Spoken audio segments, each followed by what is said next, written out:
Les amis, je vais vous faire une vidéo sur ça en fait. Turkish Airlines. Ça c'est en fait quand je suis arrivé aux États-Unis pour la première fois. Et là j'ai gardé, ça c'est la valise que j'avais quand je suis venu en qualité d'étudiant. Je vais vous raconter un peu comment ça s'est passé. Aujourd'hui, c'est-à-dire jour pour jour, ça va faire 7 ans que je suis aux États-Unis. Le 23 octobre, ça fait 7 ans que je suis aux États-Unis. Je vais vous raconter un peu l'histoire de mon voyage, comment je suis arrivé ici. Voilà, encore, c'est encore écrit ici, Libreville. Voilà. Donc voilà, on va un peu parler de ça. Sur ce, on est parti. Salut les amis, j'espère que vous allez bien, j'espère que vous vous portez bien. Ici, vous êtes sur Guerrier Mental et Warren et Asiana. Ici, on parle de développement personnel, on parle d'entrepreneuriat. Si ce sont des thématiques qui vous parlent, deux choses à faire. La première, vous vous abonnez à la chaîne et vous partagez la vidéo autour de vous. Et la deuxième, vous nous suivez à travers nos réseaux sociaux, notamment Facebook et Instagram. Alors, comme je vous disais, les amis, jour pour jour, ça fait 7 ans que je suis aux États-Unis. Excusez-moi, c'est-à-dire le 23 octobre, ça fait 7 ans que je suis aux États-Unis. J'ai appris beaucoup de choses, les amis. C'est-à-dire, je vais essayer un peu de dire un peu ce que j'ai appris, mais ce sera une vidéo comme ça, ce ne sera pas évident de parler de ça comme ça en une seule vidéo. Donc, je vais essayer d'être un peu plus concis. Et puis voilà quoi. Donc, sur ce, on est parti. Comme je vous disais, les amis, ça fait 7 ans que je suis aux États-Unis. Et en 7 ans, bien évidemment, j'ai vu des vertes et des pas mûres. Alors, on va d'abord commencer par comment est-ce que je suis arrivé aux États-Unis. Je suis arrivé aux États-Unis en qualité d'étudiant, c'est-à-dire ce qu'on appelle communément les international students.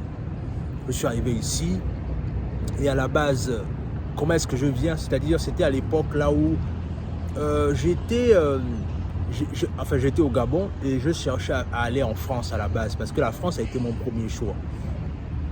Donc la première fois, j'ai eu une prescription pour la France et voilà quoi. Donc j'ai tenté et à la fin, j'ai pas eu de visa en fait. Mais un de mes amis, lui, il a eu le visa, Clyde, que je donne un shout-out comme ça là, quand il va regarder la vidéo. Alors lui, il a eu son visa, il est parti en France. Et du coup, moi, je suis resté là, j'étais un peu frustré par rapport au fait que non, mais comment ça, on était ensemble dans les démarches, mais comment se fait-il que Clyde a eu son visa, il est parti, mais moi, je suis resté là et tout et tout. Après, dans le long terme, je suis passé à autre chose. Je me suis dit que bon, là, il faut continuer à avancer parce que ton élément est parti, donc il faut continuer, quoi. Donc, j'ai continué à me battre, je travaillais. C'est-à-dire, j'ai trouvé un boulot dans un centre d'appel, là où je faisais des stages, et après, on m'a retenu. Et puis, c'est comme ça que j'ai commencé à travailler. J'ai été salarié là-bas, et c'est comme ça que j'ai épargné. Et j'ai mis de l'argent du côté, et je suis arrivé ici. Déjà, la première chose que vous devez savoir, c'est que quand je suis arrivé aux États-Unis, c'est-à-dire quand je suis arrivé aux États-Unis pour la première fois, quand je descends de l'avion, parce que notre vol fait l'escale à Chicago. Moi, j'arrive à Chicago et quand j'arrive à Chicago, en fait, automatiquement, je vois là où on vend le café. Et c'était écrit cappuccino. Est-ce que vous voyez? Le truc, c'est que quand je vois cappuccino, et j'ai entendu beaucoup cappuccino dans les films, je me suis dit non, c'est le moment rêvé pour moi de clairement goûter ce qu'on appelle le cappuccino. Je vous assure que les amis, quand je vais acheter le cappuccino, c'était chaud les amis. Quand je suis parti acheter le cappuccino, en fait, je n'ai pas su que c'était un café. Voilà quoi. C'est-à-dire, ce qui se passe, c'est que quand je vais acheter le cappuccino, après je pars m'asseoir parce que j'étais en attente ma prochaine destination. Voilà. Quand je pars m'asseoir comme ça là, quand je goûte le cappuccino, les amis, je suis dégoûté en fait.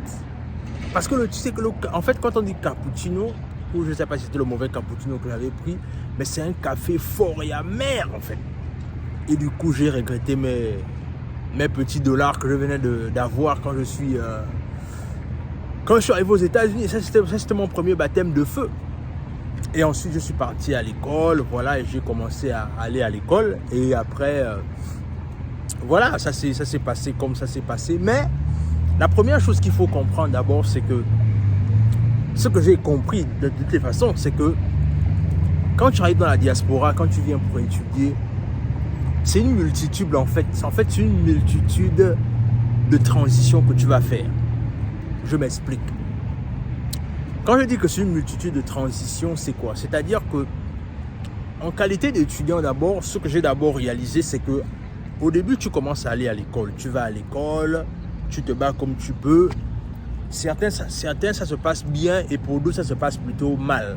Dans le sens là où, moi, en tout cas, j'ai pris enfin, ça s'est passé un peu difficilement pour moi parce que à un moment donné, c'était à chaud pour payer les études.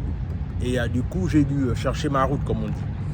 Mais parfois, ce qui se passe avec d'autres personnes, c'est quoi? C'est-à-dire qu'il y a certaines personnes qui viennent avec le fait que les parents déjà ont pratiquement tout payé. Et du coup, c'est plus facile pour eux.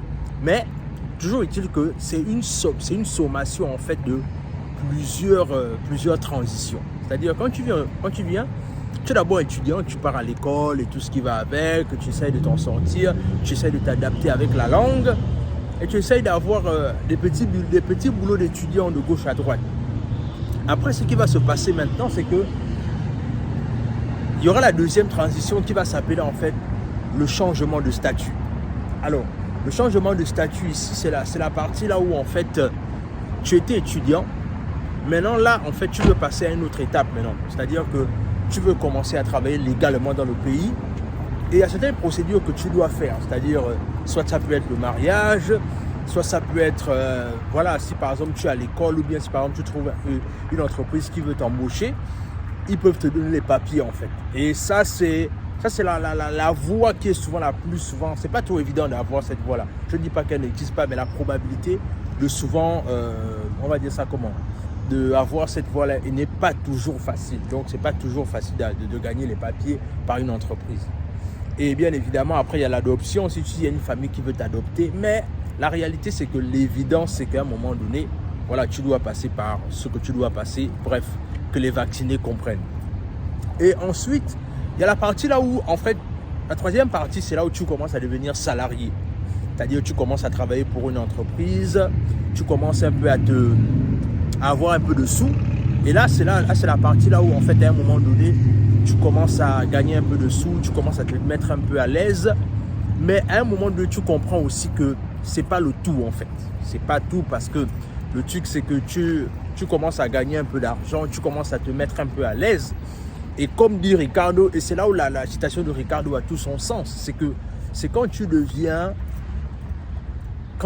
à l'aise que tu commences à être philosophe pour les autres. Il dit en fait, c'est quand tu commences à avoir à boire et à manger, que tu commences à devenir philosophe pour les autres. Et ça a tout son sens en fait. C'est-à-dire, quand tu commences à être salarié, tu commences à avoir une belle petite situation, mais il ne faut pas que tu te limites à ça en fait. Et c'est là où maintenant, la quatrième transition maintenant, après être salarié, c'est que là maintenant, tu as envie d'entreprendre. Tu as envie de te dire que bon, là maintenant, à un moment donné, voilà, je suis passé à un autre niveau. Il faut maintenant que je fasse des choses correctement. Et c'est là où l'entrepreneuriat finit par...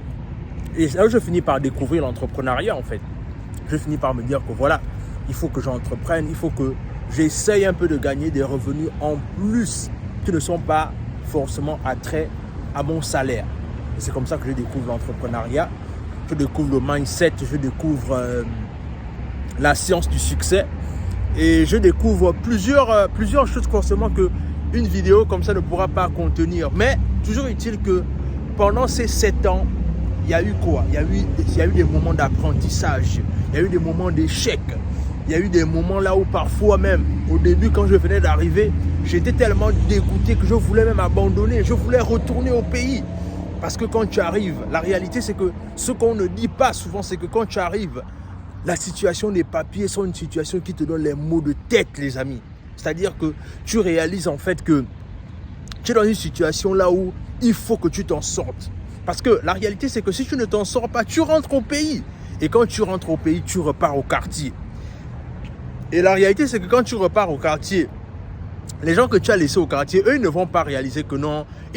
En fait, ils ne vont même pas chercher à te comprendre en disant que non, oui, mais les États-Unis étaient difficiles. Voilà pourquoi tu es rentré. Ça n'a pas forcément marché parce que voilà, c'était pas facile. C'est un pays totalement étranger. Donc, c'est normal qu'ils il peut arriver que tu as envie de rentrer chez toi. Non, on va juste dire qu'en fait, vous voyez Warren qui était aux États-Unis, là, il est rentré, il a échoué aux États-Unis.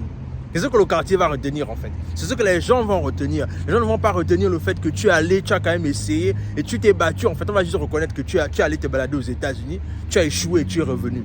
Et quand tu penses à tout ça, tu te dis que non, il faut que tu te battes, il faut que tu apprennes de tes échecs, il faut que tu continues à avancer, il faut que tu continues à te battre parce qu'il y a des gens qui comptent sur toi, il y a des gens qui...